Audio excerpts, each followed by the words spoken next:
Update 22 just went live as planned, and there's plenty of surprises. For instance, the magic or bugged weapons were fixed, and some mainstream perks got changed. It's overview time.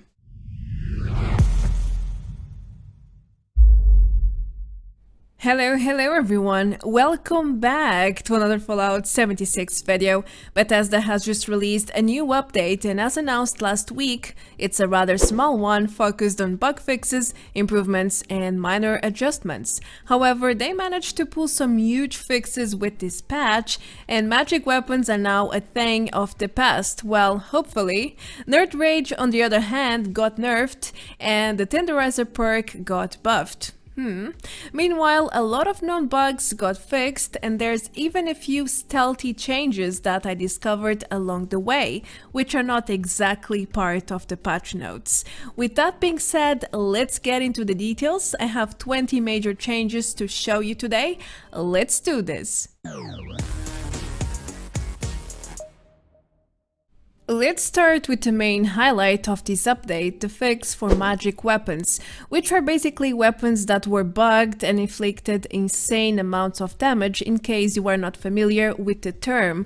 Obviously, it was not intended to be that way, but since they were so good, a lot of people had and used them, and I mean a lot of people, to do not say most high-level players. Anyway, I really thought this day would never come, because this issue has been going on for over a year now, I think. So I kinda lost hope Bethesda would ever fix this heavy bug, but hey, here we are. I tested the only two magic weapons I own, a 2-shot minigun and a 2-shot light machine gun. The number one legendary effect to bug out, at least before the patch. And well, as you can see, I'm not instantly melting these elite creatures anymore. I am doing normal damage, and I am definitely taking some time to kill them. In fact, the light machine gun is rather weak now. Before, I could kill Marlequins in a few seconds, sometimes instantly. Now, well, I need hundreds and hundreds of bullets to get the job done. Moving forward, the enemy's HP would normally bug out by instantly depleting itself. As far as I know, these weapons were having some sort of issue with damage register with the servers, and that's why the damage was so quick and so high at the same time. Now, I can't confirm every single magic weapon is fixed, since I only own these two, but some of my friends have already confirmed their magic weapons stopped working, and there's plenty of reports from the PTS confirming this fix is real, which highly suggests the issue is now part of the past. They are now normal weapons, and they are dealing the respective normal damage, so that's a great thing in terms of balance. Now, we just need Bethesda to remove all these hacked weapons going around, and I don't think bosses will get instantly killed anymore, and I think that's something we all want, right? Next, we have a major change with instigating weapons. Following the one Wasteland player damage changes, which transformed multipliers into additive multipliers, Bethesda decided to change the instigating legendary effect as well, which was working with multipliers still. But here's the thing, instigating is supposed to deal double your base damage to full HP targets. So this change doesn't make a lot of sense to start with, unless they are thinking about changing the effect description soon.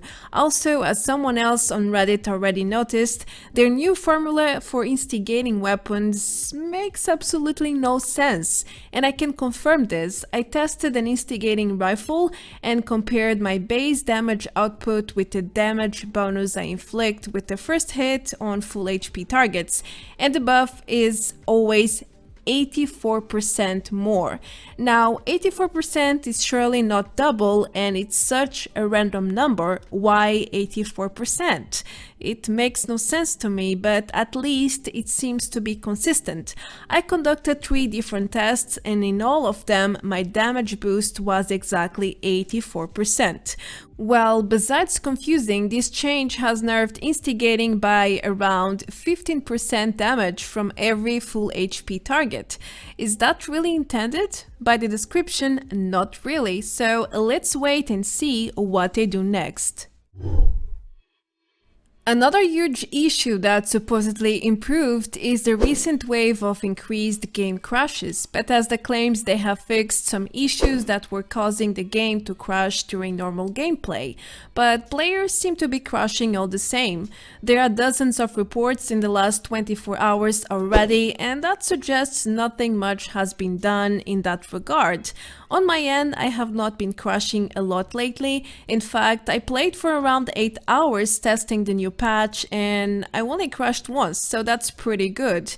On the other hand, I encountered a really high number of strange issues, which is related to server stability, I guess, not so much to game crashes. And I mean a lot of them. I haven't encountered so many bugs in a long while all at once in the same play session, let's put it that way. So I am suspecting servers are getting worse by the day. From textures not loading properly to random items on the floor just not despawning from enemy corpses to scorched beasts frozen in the air, NPCs stuck in one single location, and even enemies dying out of the blue, such as this Marlowe Queen. One moment she was alive, a few seconds later she was dead, and no other players was there. I checked that out. It's like the servers are having all sorts of errors. I also encountered enemy bodies falling inside the map and enemies that were hardly taking any damage, or my damage was completely out of sync with the server and the HP bar was going crazy, you know, it showed depleted, then it went back up, or it just didn't move even though I was hitting enemies. It's a complete mess. But there's more. And no, this is not me complaining, guys. I'm reporting what I found. I encountered all of these issues in the past 8 hours. Yes, 8 hours. No more, no less. If you think this is not concerning, then, well, I am not sure what is. Anyway, I even encountered this new bug where you cannot use any active stuff at your camp, like gather food, water, play instruments, or even sleep. Every time I tried, things would just freeze and a server not responding error message would pop up. I had never seen such a bug before, and as obvious, changing servers was the only solution here. So yeah, I don't think things are any better regarding game crashes or even server stability.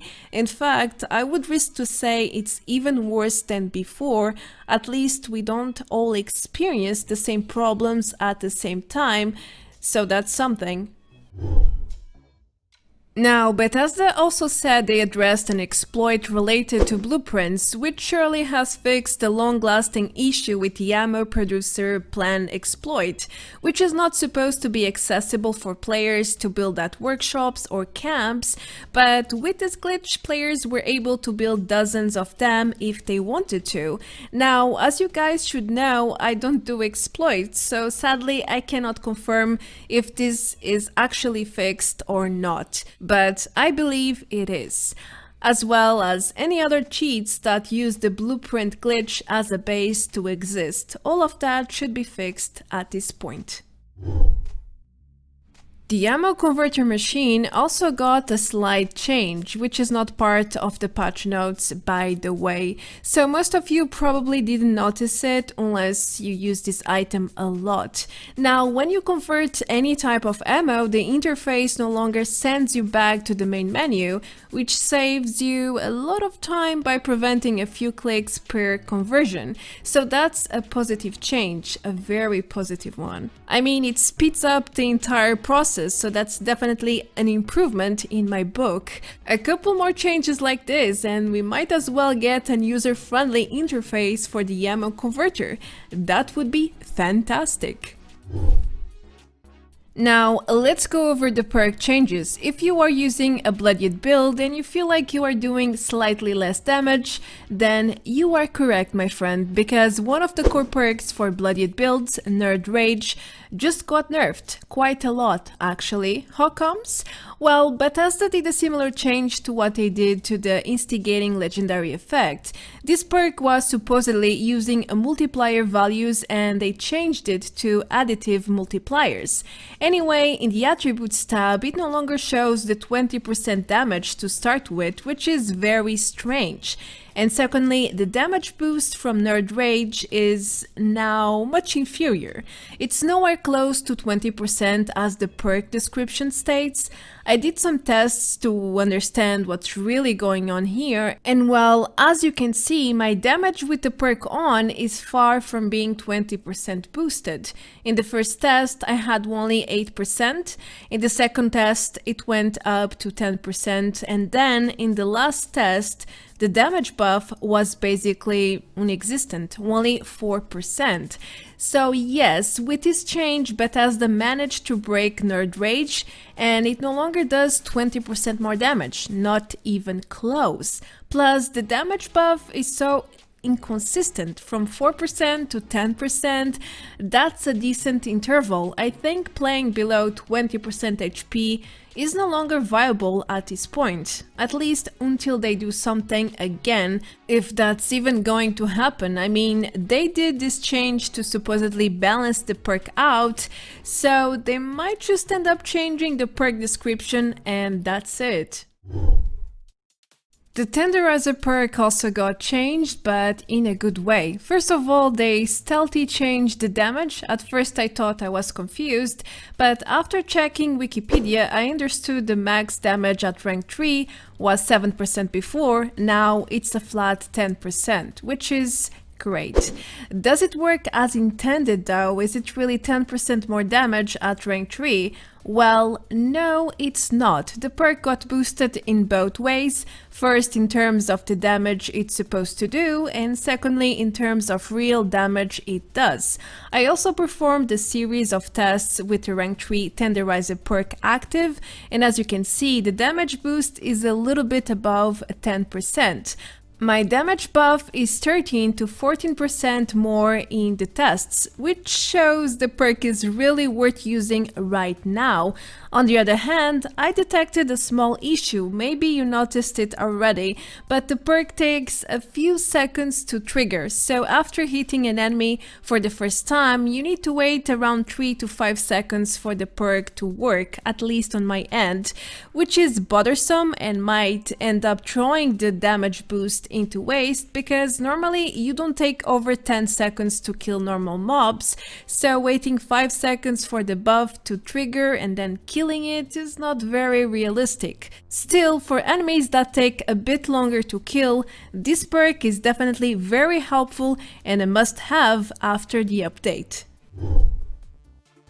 Now, the awareness perk got a small update, Bethesda basically updated enemy defenses according to the One Wasteland scaling to properly display enemy defense numbers. Before update 22, these numbers were a bit off. I am assuming the old defenses were the ones showing up instead, which was very misleading. I mean, people were expecting certain enemies to have X defenses when in reality it was something else. Anyhow, I used this perk to inspect different enemies across the wasteland, and I think they are displaying correctly now. I'm not a data miner, so I can't confirm the new numbers are precise, but from my experience, it feels right. It makes sense. But again, it doesn't mean these new numbers are the real ones. We can only hope and assume they are. Alright, another great change Bethesda did with this patch was fixing the perk stacks, which were bugging out when you had more than 9 perks equipped in one single attribute. They would just overlaps and reading descriptions was very difficult. Now, as you can see, everything is back to normal. You can equip as many perks as you want without worrying about the interface. I had 11 perks here in agility, and I could simply select one by one at ease and read their descriptions just fine. So a thumbs up to Bethesda for fixing this one. Something else that wasn't working very well before the patch was the endurance bonus from armor and under armor. Sometimes the HP bonus from endurance wouldn't really apply for unknown reasons. You're supposed to get 5 health points per 1 endurance point, but that's not what always happens when you equip gear with endurance. The extra HP would just not show. Now it seems to be fixed. I tested this with my under armor and 1 armor piece, both with endurance bonus, and the extra HP is applying correctly. Nothing to point there. So that's a great sign. Let's hope it's fixed for good. Technical data has become an untradable item. You cannot drop, sell, or trade this quest item after update 23. Now, this change is most likely related to the recent issues with the forbidden knowledge, which, by the way, got disabled some days ago, and it remains down until this very moment that I am recording. Now, something else I noticed, which might be just bad luck on my end, but maybe it's not. I had a really hard time finding a technical data piece after the patch. I needed to server jump 4 times at the Enclave bunker to find one data, when normally I can find several items in just one run. So this could mean nothing, that's true, but it could also mean technical data is not spawning as often as before. So I'm leaving that note here, just in case. The upcoming Treasure Hunter event will bring a lot of changes while compared to the very first time it went live.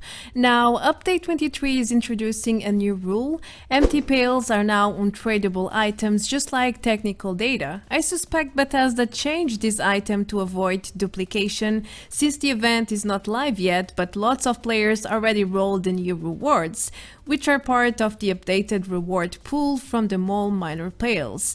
I mean, there's only so many empty pails players could have from the previous event, right? So duplicating is the only way to craft hundreds or thousands of pails and eventually roll all the new rewards. So I think their decision was the right one here. What else has changed? Well, the Cryolator also got improved. Things were very messy with the Crystalizer mod before the patch. You could get damaged if you hit targets or anything really at close range. Pretty much what happens when you shoot close with an explosive ranged weapon. This was not intended, of course, and now it's fixed. You no longer damage yourself by firing at close range. I tested on enemies, on the floor, on objects, and nope, no self-inflicted damage anymore, which means this fix is also working. The Emmet Hazmat suit used to be a very special item. It had no repair options since the Wastelanders went live months ago. The good part is that we had alternatives, so this one could break and everything would be fine. A bit bothersome, but you know, there are far worse things. Anyway, Bethesda has finally added repair options for this Hazmat suit, both for repair kits through your inventory and through the armor bench as well. So you can now freely repair this Hazmat suit as many times as you wish. The Quack mask was added to the Atomic Shop around 1 month ago, and it was released with a very harsh bug. The Pip-Boy light was completely messed up. It would show the light from inside your body, and sometimes you could see a light source around your character. The light projection was, well, obviously wrong, and you couldn't see much at night if you were wearing this mask because, well, you had basically no source of light even though the Pip-Boy was on. Now, that's fixed. The Pip-Boy light is working normally as any other cosmetic, so it's now safe to use this mask if you own it already.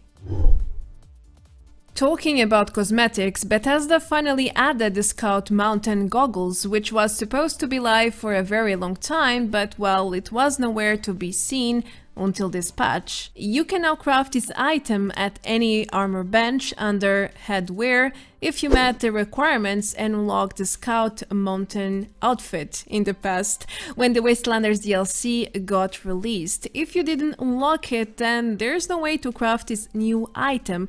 As you can see, it's labeled as an Atomic Shop item even though it's not exactly from there, which means you cannot trade, sell or drop it to friends and so on. Anyway, this new item looks really good and it matches lots of other military outfits. It might make you think you can get night vision with these goggles, but that's not the case. It's just a cosmetic and it doesn't come with any active or passive benefits. Lastly, there is one more scout headwear that should be live, the balaclava, which can be found in some raider NPCs at the crater, but this one did not get added just yet. Maybe it will come with the next update. Daily Ops received a series of updates, mostly bug fixes and minor improvement points, which is great of course. First of all, the rewards board got a huge update, which now shows more details, such as the experience you just earned, followed by currency and numbers, like caps and scrip earned from the operation. Moreover, the uplink freeze bug should be fixed now, and even a new exploit that allowed players to reach the repeater too fast was resolved.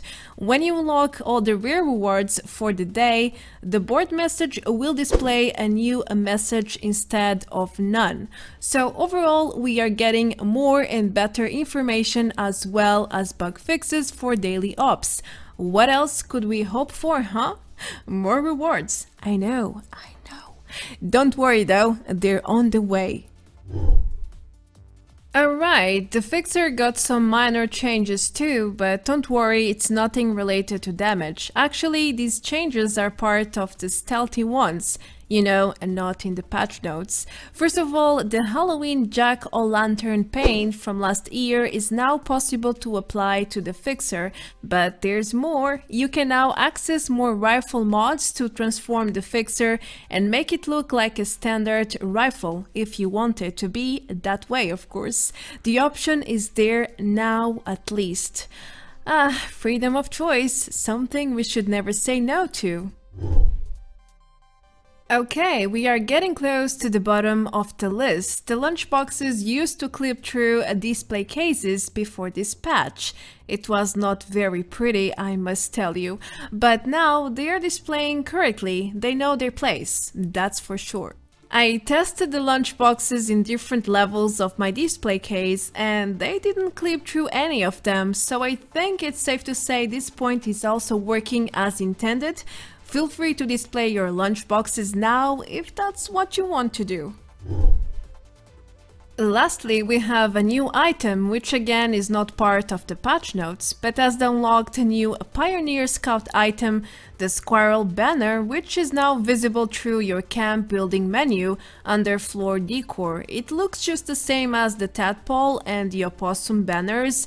It's just the top part that changes. Anyway, I'm not sure if you are able to acquire this item right now or the plan for it. I didn't find any plans at the Pioneer Scouts vending machines, for example, so this is probably a reward coming for future events. That's my best guess, but I could be wrong. Maybe there's some more Pioneer Scouts content on the way, and this is one of the new upcoming rewards. Who knows, maybe you guys do. If that's the case, feel free to share below.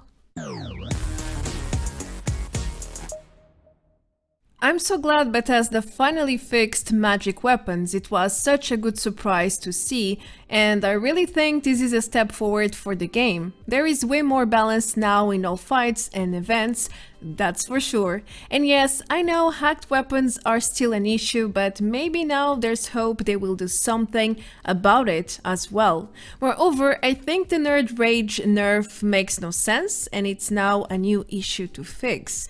On the other hand, the Tenderizer changes just made this perk so much stronger and worth using. Overall, update 23 was rather small, but very dense, very rich in bug fixes and improvements. Sadly, the game crashes and server issues did not improve at all, but a lot of other things did. So in my view, this was a positive update with lots of crucial points. These are my 20 major changes or highlights. I hope you enjoyed. I am Marta Branco. Thank you so much for watching until this point. Feel free to leave a like and subscribe for more content like this. And don't forget, you can always support me even further if you want. The links are right below the video. Now I will see you all very soon in the next one. Until then, take care. Adeus. Bye bye.